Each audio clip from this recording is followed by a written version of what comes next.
Entends-tu le vol noir des corbeaux sur nos plaines?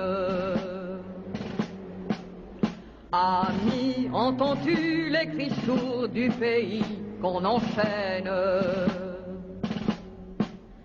Oh, et partisans, ouvriers des paysans, c'est l'alarme. Ce soir, l'ennemi connaîtra le prix du sang et les larmes. Montez de la mine, descendez des collines, camarades. Sortez de la paille les fusils, la mitraille, les grenades.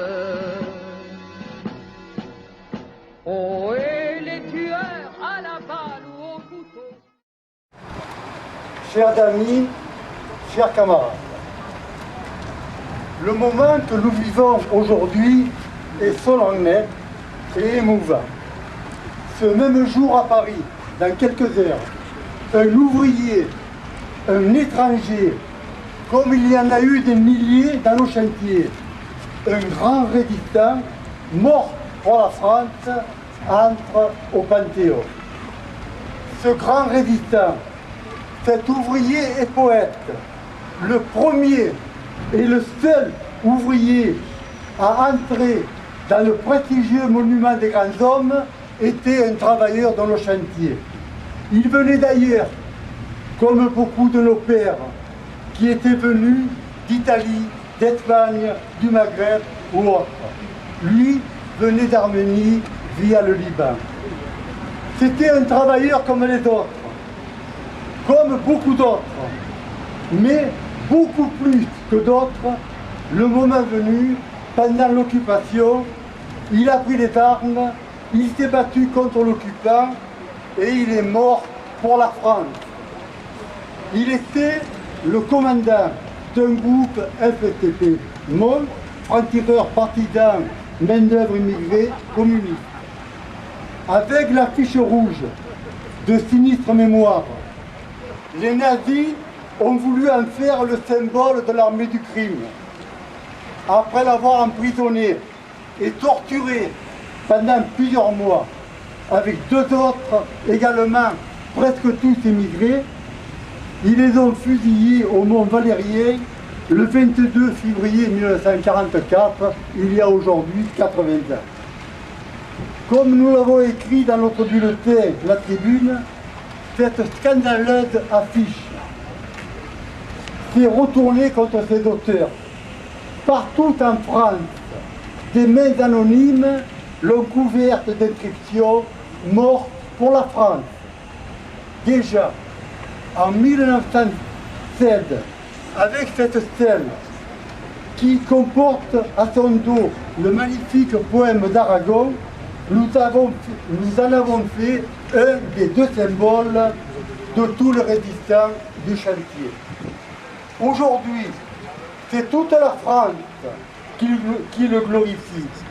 En le faisant entrer au Panthéon, c'est un merveilleux hommage qui lui est rendu. Hommage que nous partageons aujourd'hui en même temps, mais à travers lui.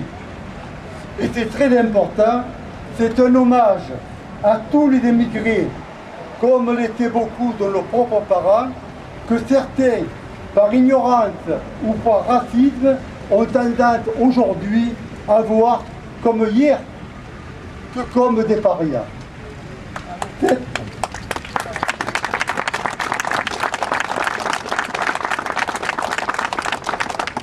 Cette entrée au Panthéon, cet hommage national, honore aussi tous les travailleurs des chantiers et au-delà, toute la ville de la Seine, qui, le 11 novembre 1948, a été décorée de la Croix de guerre avec étoile de vermeil pour les actes de résistance de sa population ouvrière contre l'occupant. Missak, honneur à toi. Merci de votre attention.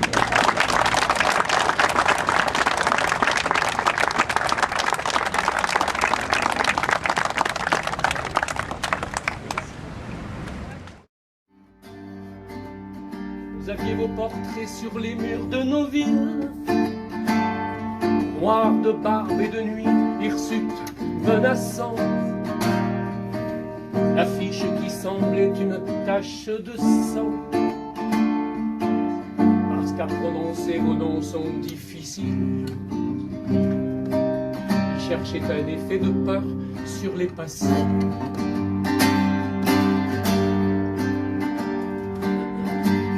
Il ne semblait vous voir français de préférence.